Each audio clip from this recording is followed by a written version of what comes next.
Welcome to the overview of the science of reading. We are excited to have you learn with us today. We are your facilitators for this session.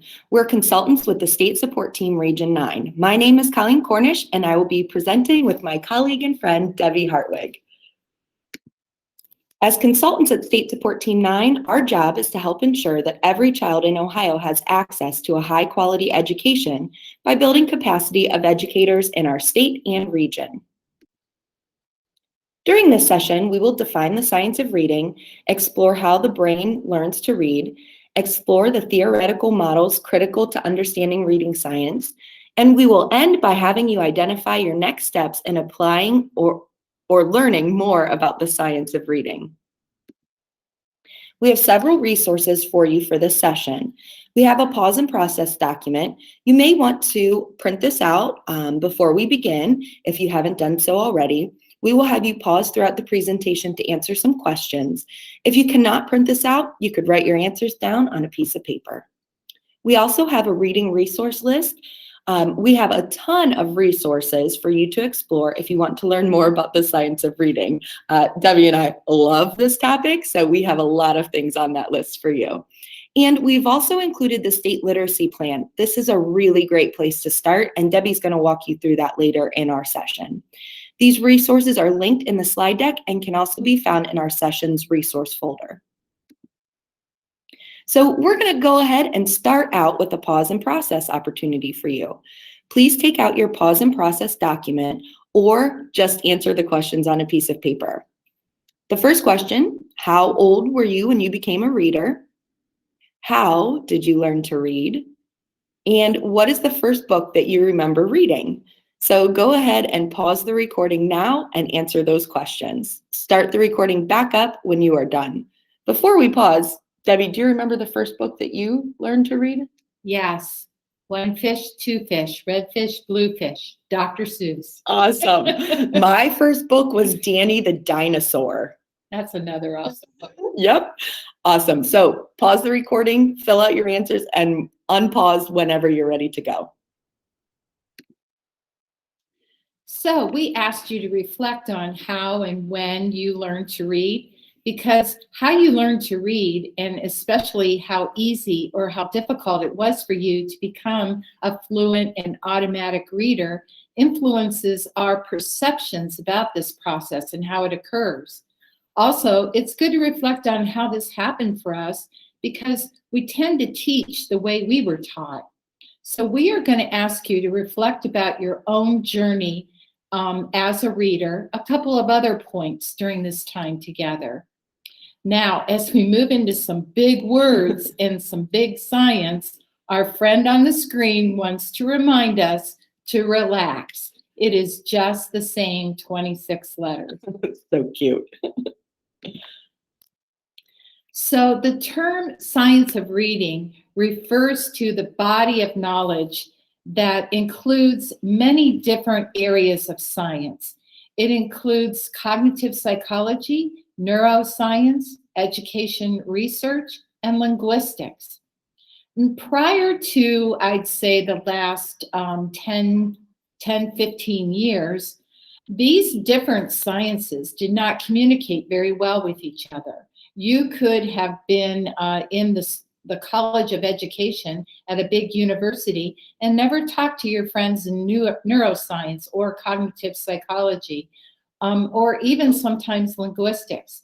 But we have recently all started sharing with each other this large body of knowledge about how we become readers. And it has grown into what we call the science of reading, and has guided us to maybe move away from practices that do not activate the reading brain and dive into those practices that do. So this is a great quote from Dr. Louisa Moats, who has dedicated her entire life to helping teachers understand and implement the science of reading in their classrooms. She emphasizes that the simple view of reading is not the science of reading, which includes the simple view of reading, is not a belief or a fad or a political agenda, but it is an emerging consensus of research from all these fields mentioned in the previous slide that are now communicating and learning from each other for the benefit of all who teach reading and all who are becoming readers themselves.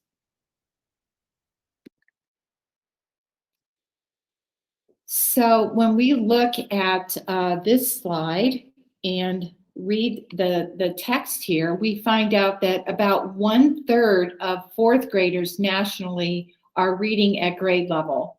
And this is also true in the state of Ohio. We have maintained a 30 to 40% proficiency at fourth grade and eighth grade for decades on the NAEP assessment. So here is Dr. Louisa Moats, the author of Letters, explaining the urgency of implementing the science of reading. And she alludes to the fact that reading instruction moved away from the foundational skills that are needed to build the reading brain.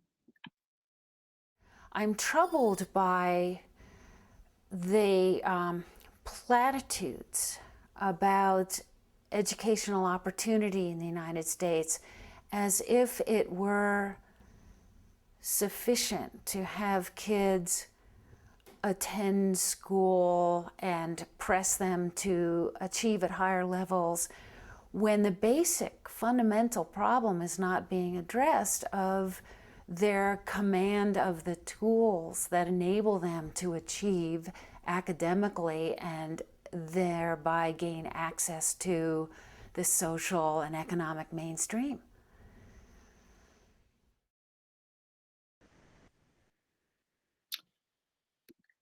So this lack of progress in reading can be traced back to the 1980s, which aligns with when reading instruction was motivated and heavily influenced by the belief that children immersed in great literature will learn to read much the same way as we learn to speak. This is now referred to as one of the myths of reading instruction. Thanks so much, Debbie. This is a pause and process of your current understandings. Please take out your pause and process document or just answer the questions on a piece of paper. How many years have we been researching how students learn to read? True or false, our brains are ready to read when we are born. And finally, how does the brain process text, letter by letter or as a whole word? Go ahead, pause the recording now, answer those questions, and start the recording back up when you are done. So here are the answers. We've been researching for 40 years. That's as old as I've been alive. Educators just haven't been in the know. But now we do know, like Debbie said, now we're finally talking to each other. So now that we know, let's use the research to our advantage. The second answer is false. Our brains are wired for speech, but not wired to read. That's our job as teachers, to wire our students' brains for reading. And finally, our brains process text letter by letter. We will watch a video a bit later in this presentation to illustrate this point. Reading research indicates that 95% of all students, including those with learning disabilities, can achieve literacy levels at or approaching grade level. And this is so important for us to remember that almost all of our students are capable of reading. So over the past 40 years, there's been a plethora of research done on how we learn to read. One of the biggest breakthroughs has been the ability to view fMRIs of the brain to show us what happens during reading.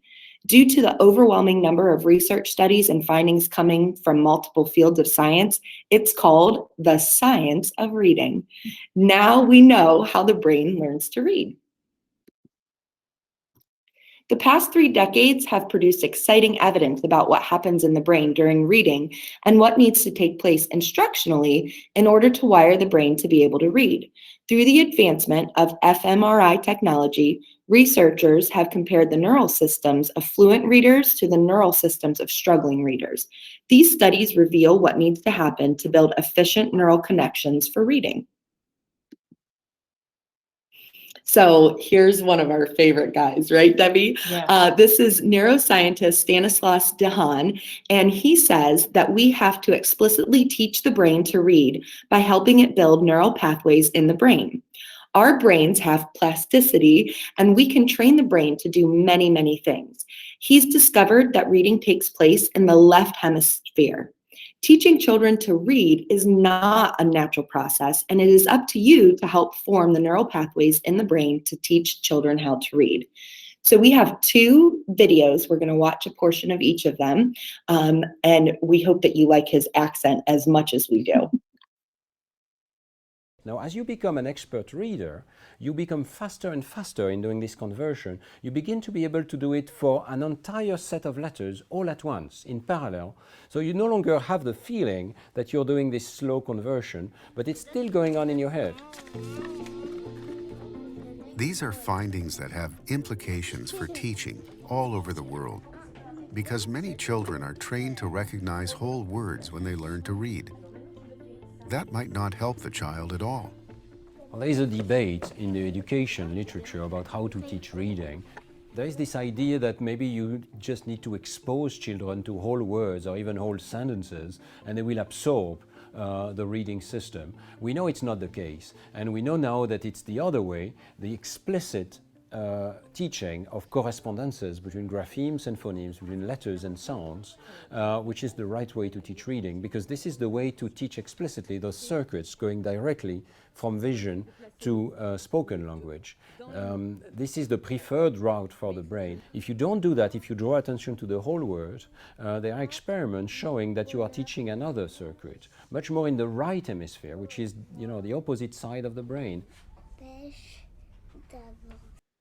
So that video really shows the importance of teaching decoding skills, and that we do have to work on the left side of our brain, not just the right side of our brain. That's how I was taught to read, and that's probably not the right way according to the research. We have one more video, and we will share that now. And this one is so cool. It's like fireworks, and shows what happens in your brain when you're reading. So this is a really cool video.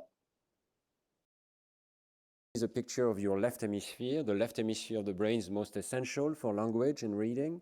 And just to orient you, this is the back of the brain, this is the front of the brain. It's been slightly inflated so you can see inside the folds.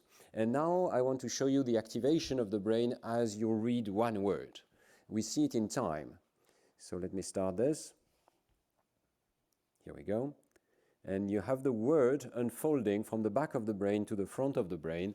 It will loop several times. You can see the information enters into the occipital pole, which is the visual side of the brain, moves into the ventral areas, and then explodes into the left hemisphere distributed activity. We do want to encourage you to view Dr. Dehaene's video in its entirety, and it is linked in our reading resource list. When we learn to read, we are repurposing a part of our brain into becoming the brain's letterbox. It's right about here, right behind your ear. The brain literally becomes rewired to perform the task of reading. So in the beginning, this is slow and laborious, but eventually it becomes a process that's completed in milliseconds. And eventually we develop neural pathways that allow us to process decoding and meaning in parallel, making reading appear to be memorized. So we are born ready to speak. From birth to age 5, we have billions of neurons, nerve cells, ready to process language. And we slowly but surely whittle those out as we learn to speak our language of love, the language that is spoken in our homes. This slide shows us the parts of the brain that are lit up during speech. Notice the back of the brain is not active at this point. When we move into this slide, this is actually a time lapse of a sequence of how the brain learns to read, and it is in milliseconds. So if you follow that through from the beginning to the end, this is like a slow motion slideshow going from left to right of what you saw on the screen in the last video. So this happens in milliseconds, which is 1/1000th of a second. So it is very, very fast. So our brains are not pre-wired to decode. We literally create a set of connections between our vision and our speech. And it must be painstakingly constructed in every reader. And we will talk about that a little bit more. This is an illustration about how the brain creates that neural network to connect speech to print and help us become fluent readers. The formation of these bundles of nerves can be observed actually being developed in a functional MRI of people learning to read. On page 101 of Denai's book, Reading in the Brain, The New Science of How We Learn to Read, and using a diffusion of a functional MRI, these images, these bundles of nerves can actually be viewed almost like a 3D picture. It's fascinating. And the formation of these pathways allows for incredibly fast transmission of written information to all areas of the brain that facilitate reading the printed word. This is another graphic of the left side of the brain, and the colors in the arrows are simplified representations of the process going on almost simultaneously in a fluent reader's brain. The areas in red identifies the visual word form area of the brain's letterbox, which is stimulated by the visual sensory information provided by the occipital lobe. The occipital lobe is your vision. The areas in yellow are associated with phonology, with sound. And the areas in green are the areas that process language comprehension and attach the meaning to print.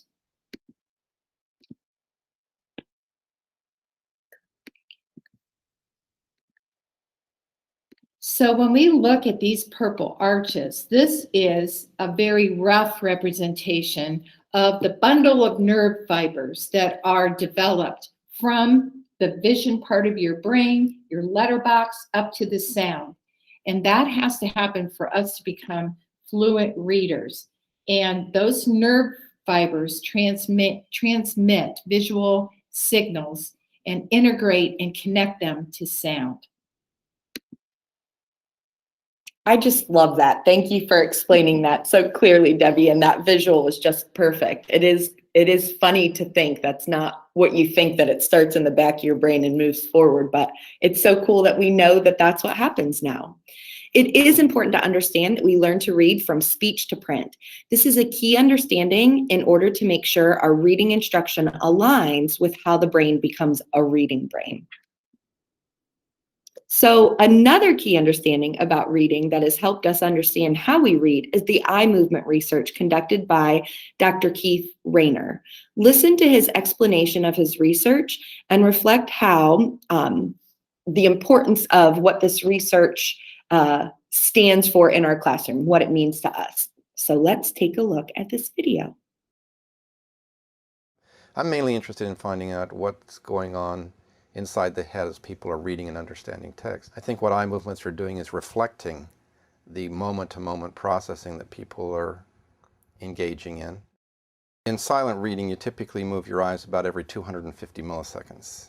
Okay, that's about the average fixation time of the eye. But there's a lot of variability around that. Sometimes it's as short as 100 milliseconds, sometimes it can be as long as 500 milliseconds. And the variability is being largely driven by things related to how easy or difficult it is to process the word that you're looking at.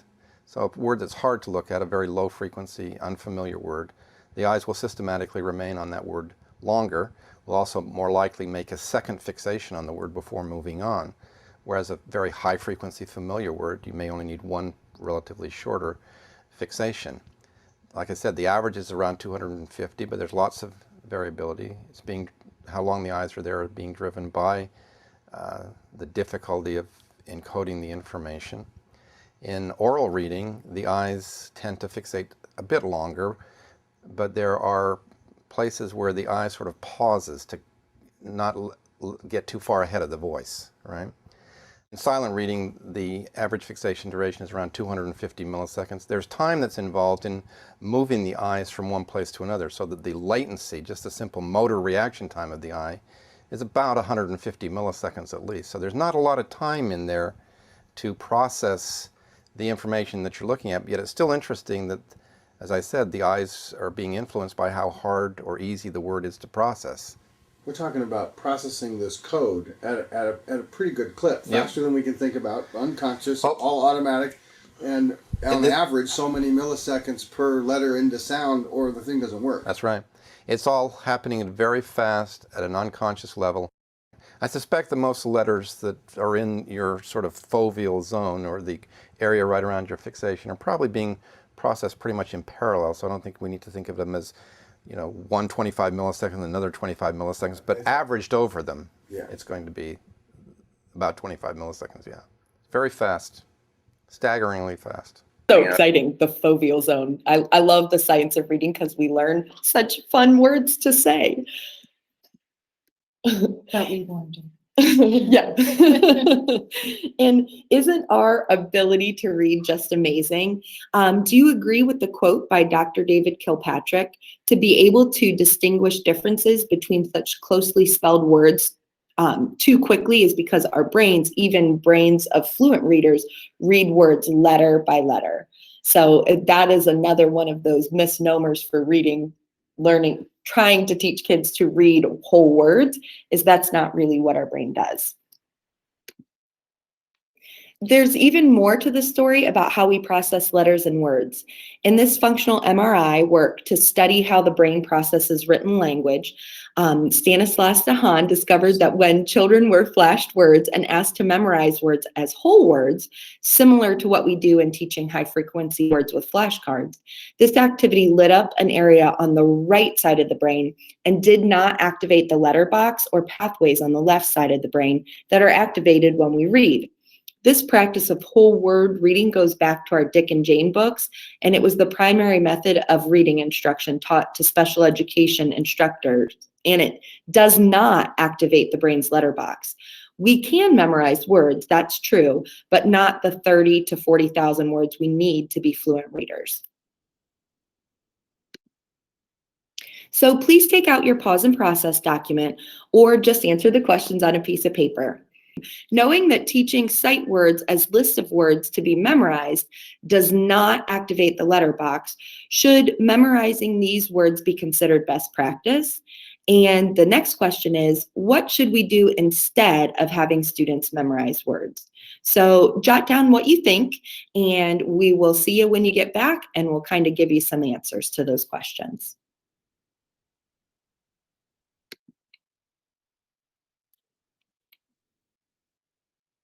So we know that systematic teaching of reading should be from sound to symbol, from phoneme to grapheme, and that those teaching from sound to grapheme is the fastest way to develop a reading brain. So what can this look like in instruction? Well, what we refer to this process as is orthographic mapping. It is one of the most discussed instructional routines to emerge from the body of research that we call the science of reading. Orthographic mapping is also called phoneme grapheme mapping. So if we look at this slide, orthographic mapping is a mental process that we use to take a word that is unfamiliar to a child and make it instantly accessible and become a familiar sight word. When we say sight word in the science of reading, we are referring to words that we have mapped into our letterbox, and we can retrieve those words as if we are reading by sight without sounding them out. So in order to do this, children need some prerequisites. They need to understand the sounds of the English language. That is why phonology phonemic awareness is such an important part of daily reading instruction, clear up into 5th grade. And letter sound proficiency, being able to hear the sound and immediately know what grapheme represents that sound. And the ability to do that almost unconsciously, automatically, and that's called the alphabetic principle, which we hope starts to become automatic for children in kindergarten. So we are going to take you through a brief demonstration of just one word of the instructional routine that helps children map words into their letter box so that they can retrieve that word without having to sound it out. Now, an average reader who does not struggle with learning to read needs about 4 exposures to a word to be able to then have it mapped orthographically in their letter box. For readers who struggle, it takes a lot more practice. But let's go through the routine. We chose the word people, and we chose the word people because we can demonstrate many parts of this process with one word. We're going to talk about the phonemes. We're going to talk about the graphemes. We're going to talk about the sounds and the letters. We're going to talk about the syllables, and we're going to talk about an irregular part of a word. So you're going to get to see how all of that is addressed in orthographic mapping lesson. So I'm going to ask Colleen here to be my student, and we're going to go through this together. So today we are going to practice learning to read and write the word people. All right, let's do it, teacher. Let's say people. How many syllables in people? Let's clap them. People. How many syllables? 2. 2 syllables in people. Tap the sounds in people. E, O. How many sounds in people? 4. 4 sounds in people. Let's say the sounds in people as we mark them on our paper. Are you ready? Yes. E, E, O. O. We see our 4 sounds in people. What is our word? People. Nice job. What is the first sound that you hear in people? What letter represents the sound P. Nice job. Let's write a P under the first sound. Perfect. What is the second sound you hear in the word people? E. Nice job. There are many ways to spell the sound E in words, and you know a lot of them. This one is a little bit different. In this word, the sound is spelled with E and O, and together they make the sound E. So let's write E and O for the word people. What is the third sound in the word people? Nice job. What is the letter for the sound P? Perfect. Write a P. And what is the last sound that we hear in the word people? O. Nice job. Now, this is a 2-syllable word, and you have already learned that we need a vowel in every syllable. So this particular sound also is represented with a silent E, so that we have a vowel in that last syllable. So let's write L-E under that last sound. Nice job. What's our word? People. How many syllables did we say were in the word people? 2. Nice. Let's scoop those syllables. Great job scooping those syllables. Thank you. Now, there was a part of this word that we have to remember by heart. It is not spelled the way we normally have learned to spell that sound. What part of that word people do we have to know by heart? That would be the E and the O together, saying E. That's right. Let's make a nice little heart right over the E and the O, so we know that's the part of the word that we have to read by heart. Okay, what is our word? People. Please write the word people on your paper. And that is orthographically mapping the word people. It's just an example of one word. And this process really has students starting with the phonological and then going to the orthographic. So when you see an image of a word, you see that the front of your brain lights up almost immediately. It is trying to connect sound immediately. So if you start with the sound and then go to the graphing, to the symbol, that really helps activate that letterbox and helps the student be able to orthographically map that word, and then you no longer have to sound it out. So a couple more times, Colleen, and you'll be able to spell the word people. I hope so. Thanks for being my teacher. Thanks for being my student. Of course. So please take out your pause and process document, or just answer these questions on a piece of paper. And the question is, according to reading research, what percentage of students, including students with disabilities, can achieve literacy levels at or approaching grade level? How many can be successful with learning to read? So 95% of all students, even students with dyslexia, can learn to read if they are being instructed systematically, explicitly, and sequentially according to how our brains process printed text.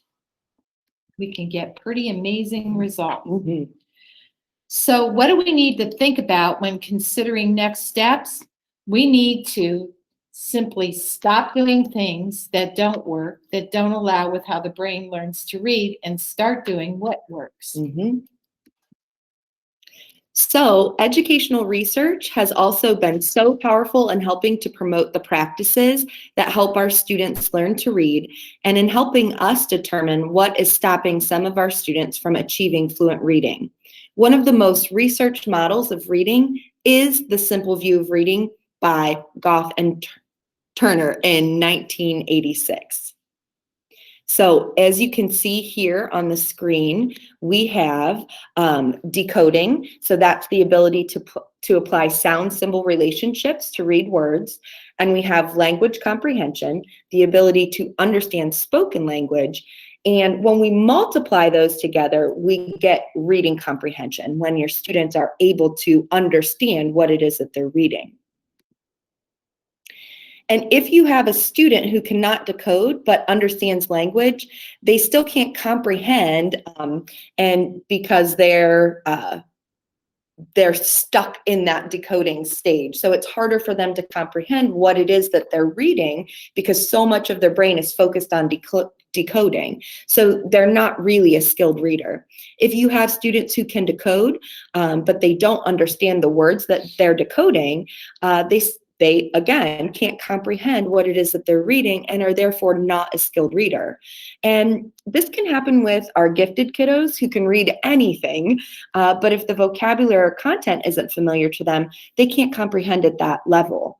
The third problem is down here. So this is the multiplication that we have here. So the first one is because it is a multiplication, not an addition problem.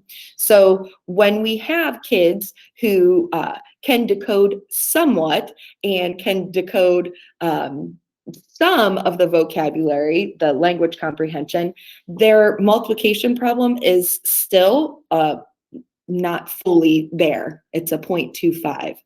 So in order for our students to be able to comprehend what they're reading to the best of their ability, it's a multiplication problem, and their decoding skills need to be strong, their language comprehension skills need to be strong, and then they will be able to be skilled readers and able to comprehend what it is that they're reading. So we have a couple examples of this for you. So thinking about word recognition and that part of the simple view of reading, we want you to see how quickly you can decode and read the sentence using an invented grapheme system for our phonemes. So you can stop the recording and time yourself if you wish, but go ahead and pause and try to figure out what this sentence says. And it might help you to know that in this system, we read from right to left. So go ahead and pause and see if you can figure that out. And if you must know the answer, the sentence now written left to right is Kit ran and hid. So this is what a lot of our students face, when they are coming to school or they're struggling with decoding words. It does look like a foreign language to them. They don't have that mapped in their brain to know that sound symbol correspondence. Like we said earlier, our brains are wired to understand speech, not letters. So it's new to them, and that just means that we have to train them what that code means. And this is going to help us think about the language comprehension part of the simple view of reading. So please read the text on your screen.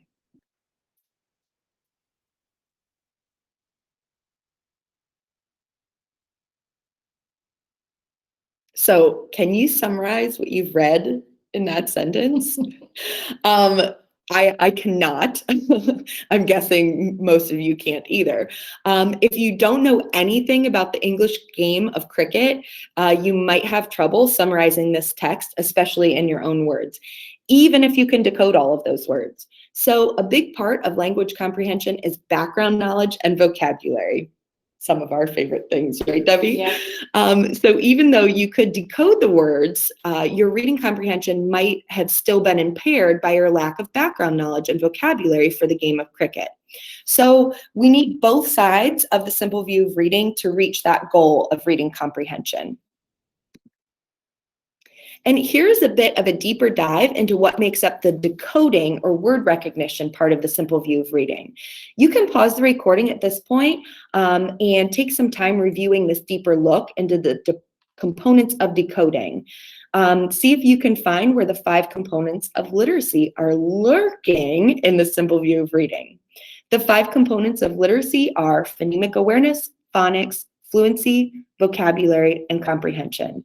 And those were published in 1990 as a part of the National Reading Panel's meta-analysis of what the major components of literacy are. So take a look at this. Welcome back. Now we have a deeper dive into what makes up the language comprehension part of the simple view of reading. Again, take your time. You can pause and review a deeper look at the language comprehension components. And again, see if you can find the rest of the 5 components of literacy lurking in the simple view of reading. So now we're going to talk about a different reading research model. This is Hollis Scarborough's reading rope, and it provides a good visual of the process by which word recognition and language comprehension subskills are combined so that skilled reading is accomplished. So we can't just teach kids to decode, and we can't just teach vocabulary and comprehension. We really have to do it all. All of that makes up the reading brain. So the subskills are like strands in a rope that become more and more developed as reading skills are introduced. If one of those strands isn't strong, the rope will fall apart. Our word recognition skills need to become increasingly automatic, and to the point where we don't even have to think about them anymore. And you can see that part of the rope is braided. And although that might not have been Hollis's original intention, it is appropriate that they are braided. When you braid a rope, it makes it very, very strong. And those skills need to be very, very strong. They are the foundation that makes everything else happen. So our language comprehension skills, those continue to grow our entire lives. We're always learning new words. We're always developing more background knowledge. And so these skills become increasingly strategic as we head towards skilled reading.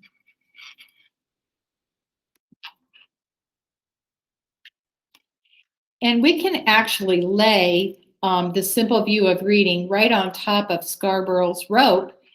They completely align to each other, and they are supported by reading research. The simple view of reading has been replicated and reviewed hundreds and hundreds of times. It has always been supported by research along with Scarborough's rope.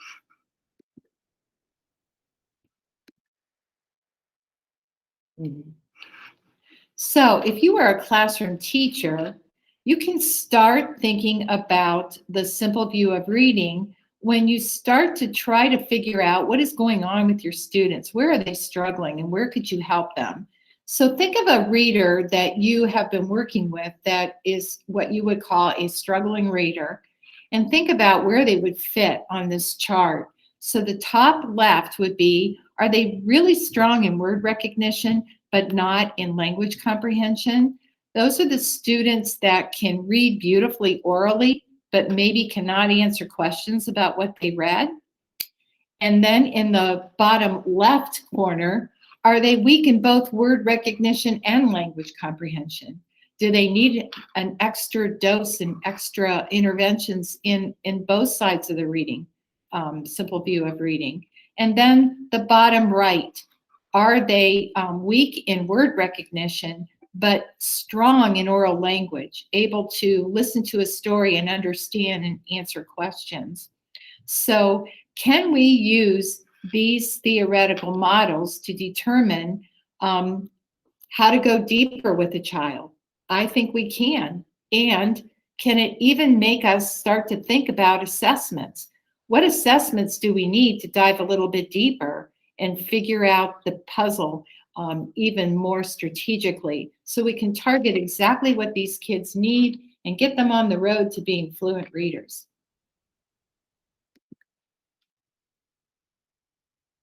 So please take out your pause and process document, or again, just answer the questions on a piece of paper. The simple view of reading, in the simple view of reading, reading comprehension is the goal, the end product. Should we look deeper for the root cause if students aren't comprehending what they're reading? So that's the first question. And the second question is, how could you use the simple view of reading to help your instruction be more prescriptive? So go ahead and pause. We really do want you to think about how could you apply this knowledge in your classrooms with your students. So take a few moments, pause, and then start us back up whenever you're done. So on this slide, we have the 4-part processing system. And if you remember some of the slides a little bit ago when we were looking at the brain, we were able to notice those different parts in the brain and their different jobs and what they do. And the 4-part processing system is really important because that's that language comprehension piece. That's the part where we are making meaning from what we've read. And so this slide just shows you how that is all connected again. So we had the brain image, and now this is just a different graphic to model that as well. The next slide really illustrates what it's doing in the brain. So what happens is when we see a word, it goes back to the orthographic processor. And remember, we saw that video that said that our eyes look at each of those sounds and we can read that that is bug, because we can put it up into our phonological processor and we can sound that out. So now we know that that's the word bug. And then in our brain comes back up to here and it's thinking, oh, what does that word mean? And so if I'm a kindergartner and I read the word bug, I'm picturing a bug, right? That's what my brain would think about.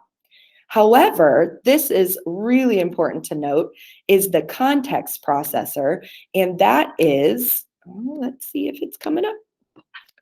The detective put the bug in his phone. Now, if I'm a kiddo and I'm reading that, but I don't have the vocabulary or background knowledge to understand that that bug in that sentence isn't the creepy crawly bug, that it's a little microphone, I wouldn't be able to fully comprehend that sentence. So we wanted to show you this because this really does highlight how all pieces of our brain have to work together in order to make meaning and to be fluent and skilled readers. So adding to that, the 4-part processor for word recognition helps plan lessons. Because if you think about that 4-part processor, you need the phonological processor and the orthographic processor. You need to activate both of those to have phonics. And then a child really doesn't remember a word very well unless there's also meaning attached.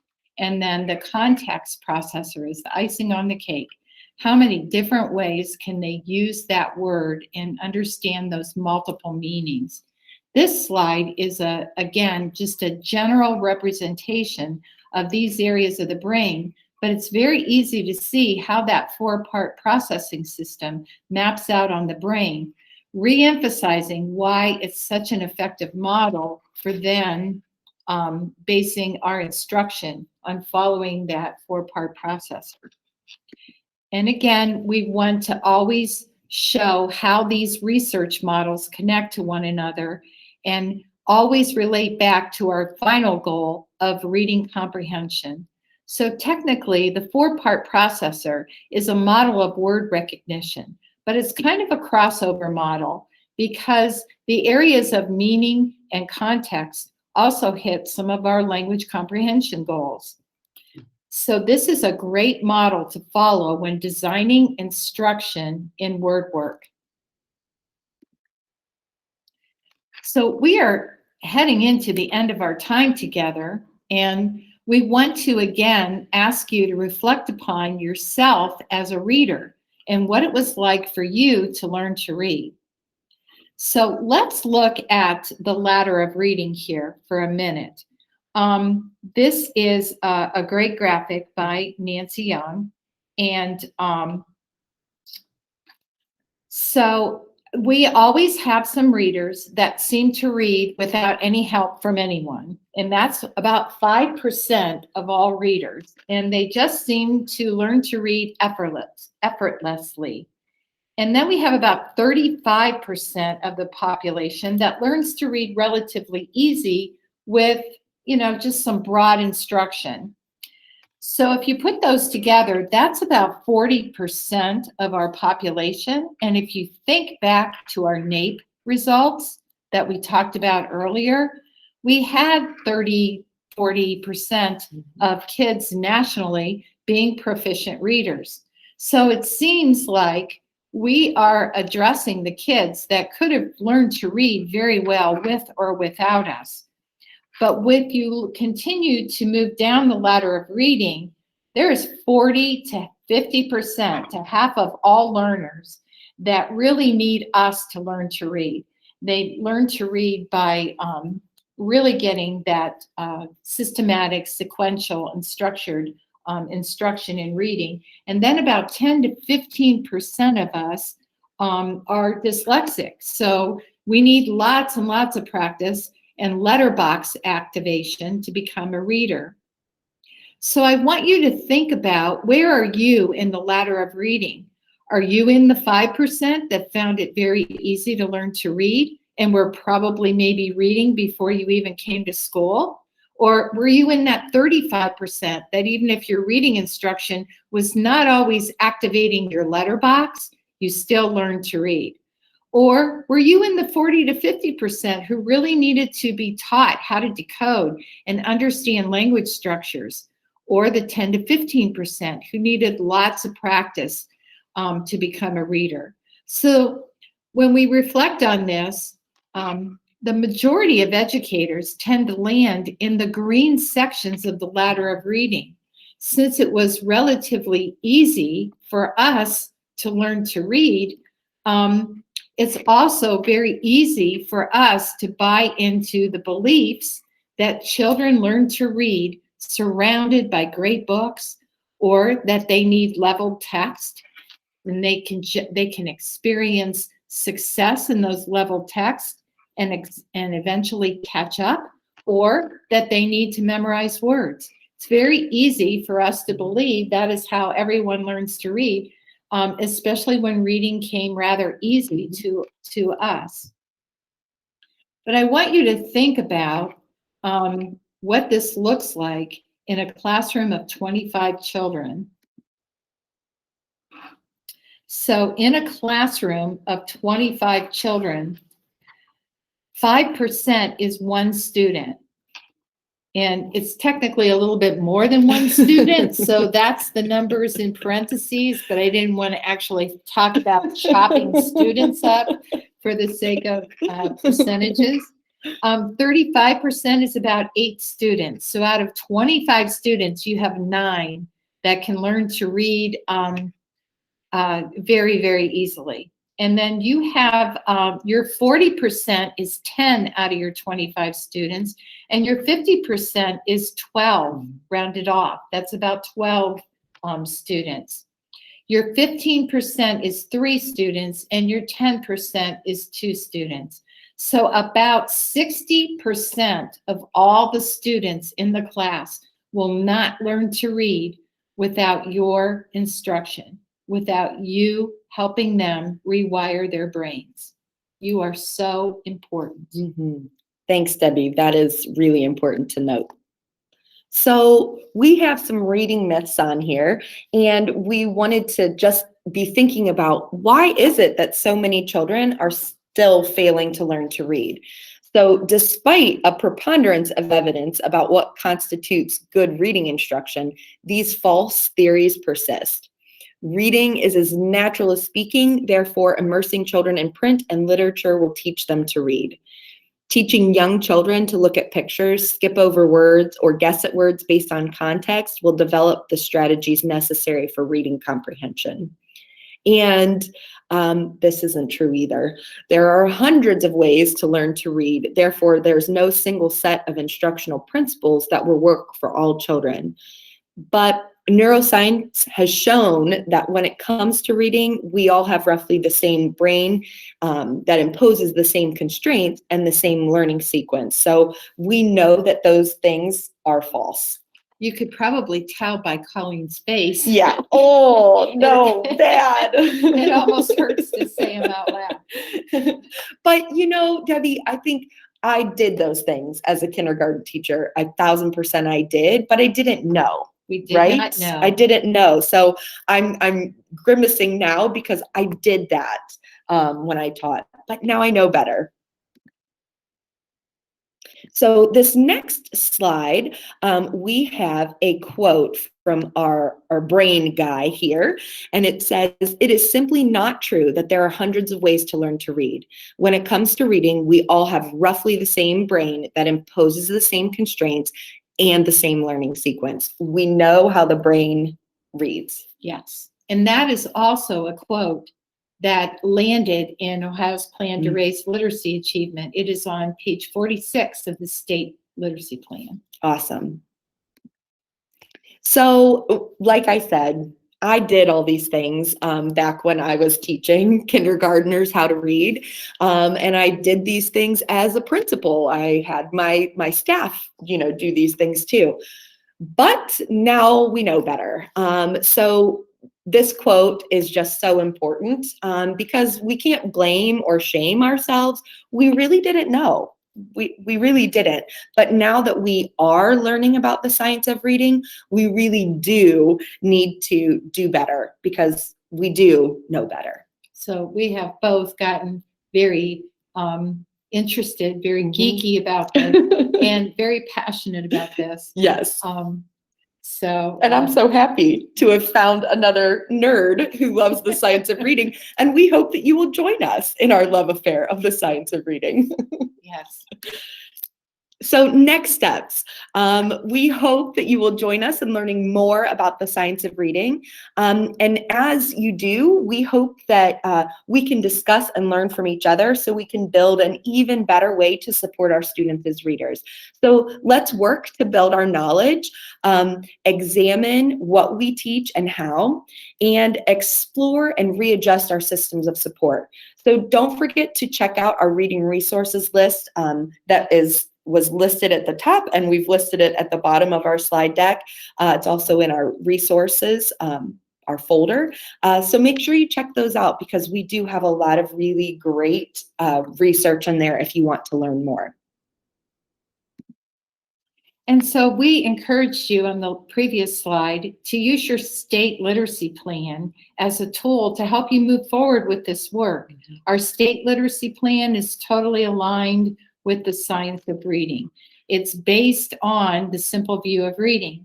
And the plan describes how this research model looks in all of our different age bands. It also maps out the components of literacy that are most predictive of future reading success at every age band. Let's look at these together. So here is this simple view of reading for emergent language and literacy, and you will see the ages up on the screen. This is where we are giving children rich experiences in phonology, oral language, and noticing print, and start help building that reading brain. Those precious preschool years are next. And these are the preliminary years for word recognition skills. So again, we want to continue to build, get the brain ready to learn to read, but really build those strong oral language skills as well. And now we are into conventional literacy, which is grades K through 5. We are using all the components of literacy now to build that letterbox, make it strong, and become fluent readers. And even in grades 6 through 12, we should be addressing both sides of the simple view of reading. Advanced word study is very important to help students decode content area words and understand the morphology, the meaning of those words. That will help them access both background knowledge that they need to understand the content and that intensive vocabulary that they're going to run into in those older grades.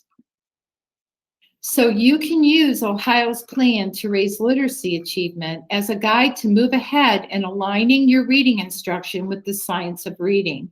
Just go to ODE's website and type in the research box, Ohio's plan to raise literacy achievement, or click on the first link on your reading resource list.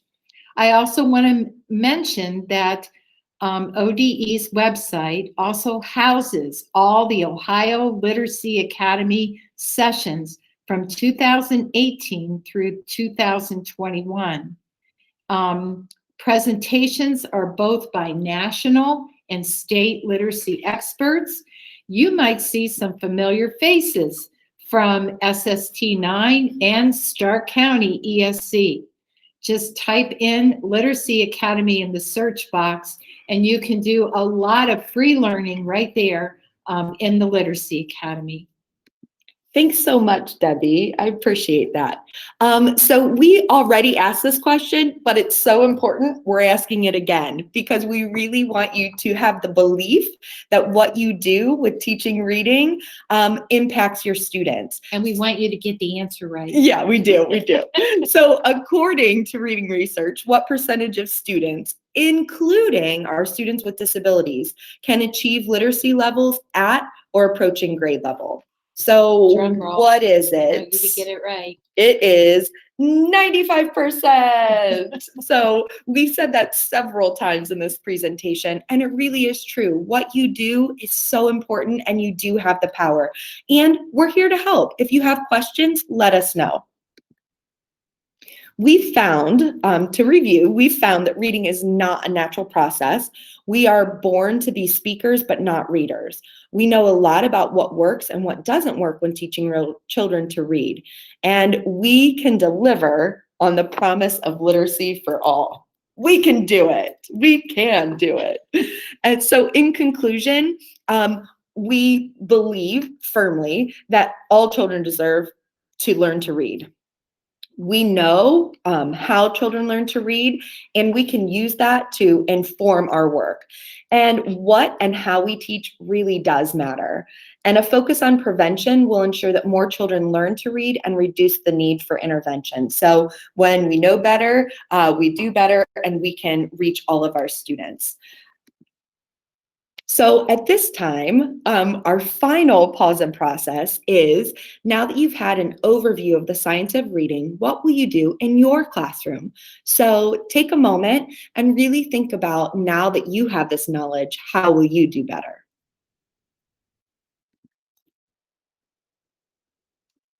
All right, we really both love this quote, and we want to end with these thoughts. We know that children are not born readers, and we need to teach them. So something to think about. If a child memorizes 10 words, the child can only read 10 words. But if the child learns 10 sounds, the child will be able to read 350 three-sound words, 4,320 four-sound words, and 21,650 five-sound words. So it is so important to build that phoneme, grapheme, mapping relationship with our language so we can be readers. If you want to learn more, please check out these resources. And we would really be grateful if you would take a moment and fill out our exit ticket. We love to learn ourselves, and we love to get better. So you will be helping us get better, and you will be giving us some insights into what was helpful today, which helps us plan on how we can serve you in the coming school year. So thank you so very much for being with us today and letting us talk about one of our most favorite topics in the whole world. And here are our email addresses. So please get a hold of us anytime you have a question or you want to dig deeper into anything we talked about today. And Colleen, do you want to say anything? Or Thank you so much. And thank you, Debbie, for geeking out with me. You're the best. Have a good one, everyone.